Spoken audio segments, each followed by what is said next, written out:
Tell me, are you a CEO who loves to win or hates to lose, and why? Daryl Cavins, you're smiling. I would say I hate to lose. I tend to be somebody that is focused on what's broken. I think my team reminds me regularly I don't do enough to celebrate our wins. It's not that I don't appreciate and love them. It's that I tend to focus on what's broken, and that's where kind of my obsession lies. But I think we tend to take a lot of risks and be open-minded about failing, but failing small. There was a book, I should remember the name of the book, I don't, that was talking about, they were comparing kind of great companies and companies that had really come off the rails at some point.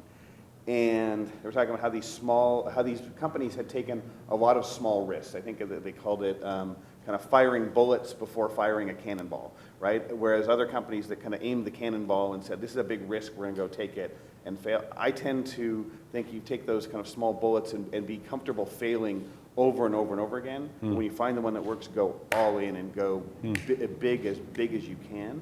And so I'm fine with the small failures, but I really kind of don't like to fail big, and I like to just take a lot of risks and run at things. So. Cool. What about you, Jim? There's no question. I'm pretty much hardwired hating to fail, and I've figured out from other people, I guess I'm very competitive.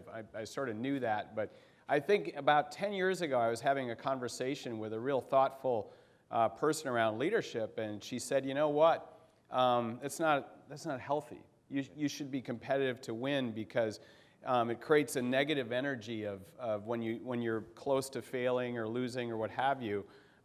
It's better to be glass half full on that energy for the people around you, and I believe that's true. So I've tried to tune my energy because one of the things I absolutely believe, it's about the journey.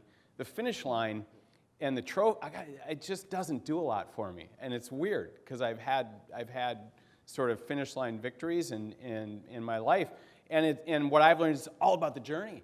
It's all about the fun of the team and the journey and getting there, and so that's something I absolutely remind myself to appreciate every day, and that energy is about the optimism and the opportunity. It's not about the other side of it, which is the agony of defeat, if you will. So so I'm definitely wired around hating to lose, but I'm trying to manage that energy as I play a leadership role in a team. Yeah. Rawlings? Well, I would probably break it into a few different groups. So if you're talking about strategy, I like to win. If you talk about tactics, I like to win and I like to lose. I love embracing the fact that we're trying stuff and it didn't work. That's exciting to me. When it comes to people, losing sucks. So that's the one that bothers me. If we make a mistake and it's around people, that one hurts me a lot more. If we make a mistake about a tactic, I embrace it and say, fantastic, what do we learn? Let's move on to the next one. And you celebrate both of those wins.